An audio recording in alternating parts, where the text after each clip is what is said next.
Electoral está a las puertas y aquí en Así Amaneció tenemos a los personajes que serán parte de la contienda electoral. Uno de ellos es el abogado Mario Cubi, candidato a asambleísta provincial por Construye, también conocido porque acompañó muy de cerca a Henry Cucalón mientras fue ministro de gobierno. Abogado Cubi, buenos días y bienvenido a Radio City. Carlos, muy buenos días. Aprovecho también a Guillermo, a Alfredo, a Priscila y a todos los que escuchan el programa a saludarlos. Regresando del corte de Empatía. Siempre un gusto poder conversar. Exactamente, estamos retomando la señal a propósito del corte de energía y gracias por la paciencia también de nuestra audiencia. Abogado Cubi, en un mundo politizado de izquierdas y de derechas, hay quienes se presentan como una alternativa. ¿Son ustedes aquellos que consideran ser la alternativa en esta elección? Gracias, Carlos, por la pregunta y la respuesta es clara y sí. Sí, ¿por qué? Porque a nosotros no nos interesa y lo hemos demostrado con acciones, ya no solamente con palabras en campaña. No nos interesa el juego de derecha o izquierda, que de hecho hace unos 40 años ya dejó de ser relevante y para la mayoría de los votantes empiezan a importar mucho más las causas que deben ser defendidas desde una perspectiva técnica. Y como bien mencionabas, gran parte de mi desarrollo profesional lo he hecho junto a Henry Cucalón en el área política, además del trabajo en la academia desde la Universidad de Cotec, en el estudio jurídico. Y en lo político hemos visto a un Henry Cucalón durante 25 años en puestos en el municipio de Guayaquil, en la Procuraduría General del Estado, en la Asamblea, que siempre ha mantenido una línea pragmática, entendiendo el fondo de lo que tiene que hacerse en la administración pública, que cuando no se entiende pasa lo que estamos viviendo hoy, que cuando no se sabe cómo funciona la cosa pública se cometen errores de fondo y que finalmente sigue una hoja de ruta que lo que busca es dar los servicios más necesarios a la ciudadanía con una perspectiva clara. Y lo ha dicho, no a todo el mundo le gusta, pero quizás de eso también nos diferencia. Decimos las cosas como son. El Estado debe ser un Estado fuerte, sí, pero dedicado exclusivamente a temas de seguridad, de educación y de salud.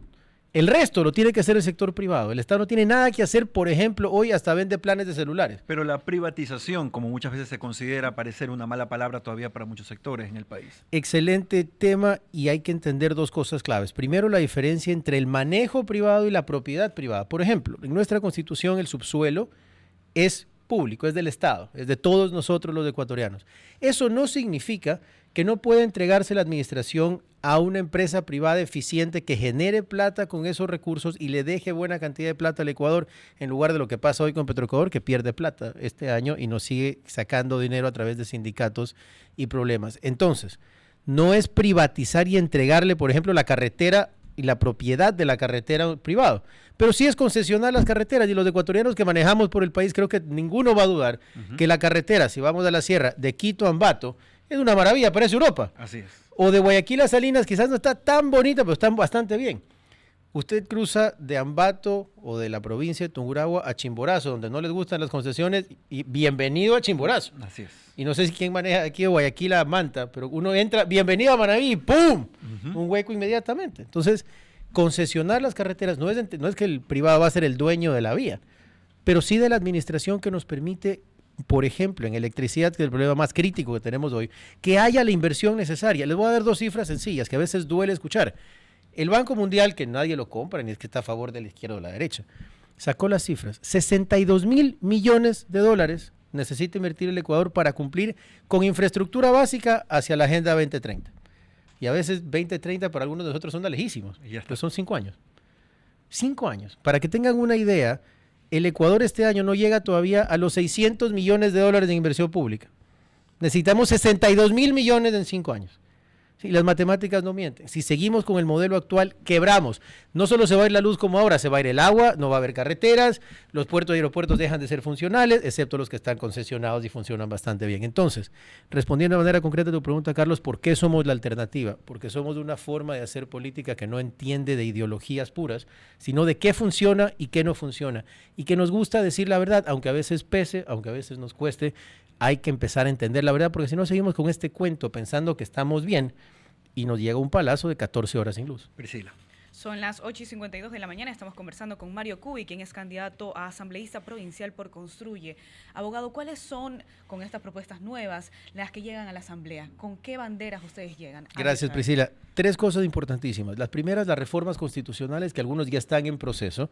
Me parece que Henry Cugalón presentó al presidente Noboa la propuesta para que esta figura de los sectores estratégicos, que debe irse al tacho de basura de la historia, como era la frase que les gustaba, dejar que se abra la inversión privada en los sectores estratégicos. Eso ya está propuesto, pero debe ir a un debate en la Asamblea porque es una reforma constitucional de algún tiempo. Tenemos también reforma en materia de las bases militares que la ha presentado el presidente Noboa, que hay que trabajarla, es positiva, hay que hacerlo para aumentar colaboración. Y así como algunas reformas constitucionales más que están en proceso como punto 1. Como punto 2, reformas concretas, tanto a la legislación laboral, que es un desastre en este país y bloquea la contratación de nueva gente, sobre todo en nuevas modalidades de trabajo. Y finalmente, en una parte que es transversal, que es la fiscalización, que lastimosamente en este país se ha prostituido y se ha venido a menos por la persecución o cacería de brujas que muchos han realizado como juicios políticos sin sentidos, pero que es necesario hacerla bien. Para dar un ejemplo concreto, en materia de electricidad, si estuviera yo en la Asamblea, hace rato le hubiera exigido a la ministra encargada o al ministro anterior una hoja de ruta de cómo vamos a salir de la crisis. Porque mi problema principal como ciudadano es que no sé a qué hora salimos ni cómo. Alguien que me diga, ok, hay estos planes de inversión, estos son los que están caminando, estos son los que tienen problemas, esto requiere de una opinión de la Procuraduría, estos requieren de una reforma legal, estos van a tomar este tiempo. La fiscalización bien hecha, y ustedes lo pueden ver en Estados Unidos, en Argentina, es que los congresistas o los asambleístas tienen la capacidad de pedirle al poder público, sobre todo al Ejecutivo, pero también a otros, muéstrame qué es lo que estás haciendo. Muéstrame cuáles son tus planes para este año, cuál es del POA. Si no te entregan en 10 días de esa información por escrito, es destitución de la autoridad máxima de la institución a la que le pides información. Puedes convocarlo si no responde a la Asamblea. Y si 3 veces no viene, también se lo destituye. El juicio político es la última parte si es que no se ha cumplido ese plan.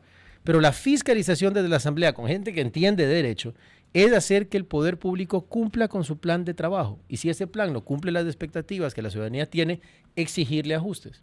Eso que la Asamblea lastimosamente no ha hecho. ¿Por qué? Porque como decía Carlos, está en derecha o izquierda. O son mis aliados y los cuido no importa que se roben, o son mis enemigos y los ataco no importa si hagan las cosas bien o mal. Un grupo de asambleístas que está enfocado en que las cosas funcionen y mantenerse como los intensos quizás, como los fiscalizadores, como los que están presionando, me parece que es una de las cosas que más hacen falta porque muchas cosas requieren cambio legal. Otras lo que requieren es seguimiento, por ejemplo, en materia de salud es inaceptable que hoy tengamos un nuevo contrato de como $7 millones para Pauta, pero no se le paga a las dializadoras todavía hace 3 meses. Mario, ¿qué decirle a la ciudadanía tomando en consideración que ustedes ya fueron parte del gobierno, igual el candidato a la presidencia, Henry Cugalón, y tomando en consideración sobre todo que el gobierno nacional, el presidente Noboa puntualmente, en relación a los problemas de seguridad y a los problemas eléctricos, se ha referido también al descuido de los gobiernos anteriores, tomando en consideración también el gobierno del expresidente Lasso? Vale, Alfredo, 2 cosas importantes, y esto todo el mundo lo conoce y lo replico. Fuimos parte efectivamente del gobierno del presidente Lasso, pero tanto Henry Cugalón como yo fuimos parte en los últimos 9 meses en donde básicamente nos dedicamos a la parte política, evitar que caiga en manos del correísmo y del caos de este país, que es lo que buscaban. Evitamos 2 paros nacionales, uno de ellos ya estaba públicamente denunciado por Leonidas Dice y se quedó con el rabo entre las piernas, y logramos evitar que durante esos 9 meses este país caiga en el caos al que todo el mundo esperaba que caiga en diciembre del 2022. ¿Verdad? Lo entregamos a un país con una transición democrática válida, entendiendo cómo debe manejarse la administración pública. Punto 1. Punto 2. Henry Cugalón tiene una visión de país bastante clara. No fue su gobierno. Su visión es la que está en el plan de gobierno que ha sido presentado y queremos poco a poco explicando cada vez mejor. Finalmente, en cuanto a la situación específica de seguridad y de electricidad, llama siempre la atención a los políticos y particularmente los nuevos en esto les gusta inventarse el agua tibia pensando que pueden esconder las cosas. Pero lo único que ha entregado el presidente Noboa en materia de seguridad es la que nosotros dejamos comprado. No sé si han caído en cuenta, pero diciembre, enero, febrero entregó un montón. Entregó chalecos, entregó cascos, entregó armamento, entregó los durales que trajimos de Turquía. Todo eso estaba comprado. Pues no en compras públicas, tú que sabes, Alfredo, de esto no pasa en 2 meses de una compra. Estaban esperando que Peor la importación. Por supuesto. Y después de eso no ha entregado nada. Creo que unos rifles que habían incautado. Pero comprado, nada. En electricidad dejamos 800 megavatios contratados. Ya en 7 proyectos que están descritos en Twitter. Y no les habían dado ni siquiera la licencia ambiental. se la dieron hace 3 semanas cuando le sacamos en cara que no habían hecho nada por esos proyectos, eólicos y solares. Mantenimiento de termoeléctricas, sí, no hay por qué esconderlo. Desde el gobierno de Correa, durante Lenín y durante el presidente Lazo, efectivamente, al parecer hubo fallas en los mantenimientos de las termoeléctricas. No soy experto en el área, ni nos correspondía desde el Ministerio de Gobierno, pero efectivamente parece que no se hizo todo lo que se podía haber hecho. Sin embargo, bajo ningún concepto es una excusa. Aquí, yo que soy profesor, me gusta poner ejemplos sencillos. Esto es como que ustedes tienen una empresa, ¿verdad? Y van a contratar un nuevo gerente. En noviembre llegó el nuevo gerente y dice, mira, aquí hacemos zapatos en una fábrica, una línea la hacemos con agua, la otra la hacemos con diésel. La de agua anda medio defectuosa y en unos 10 meses deja de funcionar. La de diésel está dañada. Tu principal trabajo era hacerle mantenimiento a la diésel para que esto funcione, ¿ya? Está dañada porque los últimos 3 administradores fueron una porquería, por eso te contrato a ti para que lo hagas bien. Pasan 10 meses, llegan a ver la fábrica y el señor no le ha hecho mantenimiento. Dice, es que los últimos 3 no lo hicieron. Así no funciona. Y si ustedes hablan con la gente de la General Electric, les dicen, de 8 a 10 meses se puede hacer los mantenimientos de las turbinas termoeléctricas que tiene el Ecuador. El plan quedó. En diciembre salió el señor a decir que todo lo que estaba ahí era una porquería y que no funcionaba. En enero el SENACE le dijo, tiene que mantener las termoeléctricas. No hizo nada. En abril empezó el problema. ¿Y qué hizo? Declararla terrorista a su ex ministra.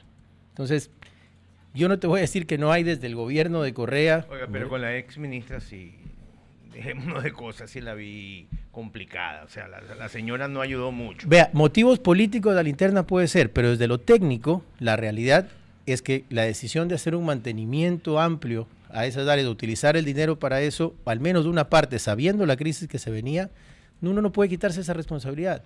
Si hubiera pasado en enero, la creía. No me malentienda. Yo lo que estoy diciendo es que recién llegado al gobierno, usted pone una ministra, es la primera vez que va a ser presidente de la República. Usted pone una ministra que ha hecho el trabajo de darle el seguimiento de quién es.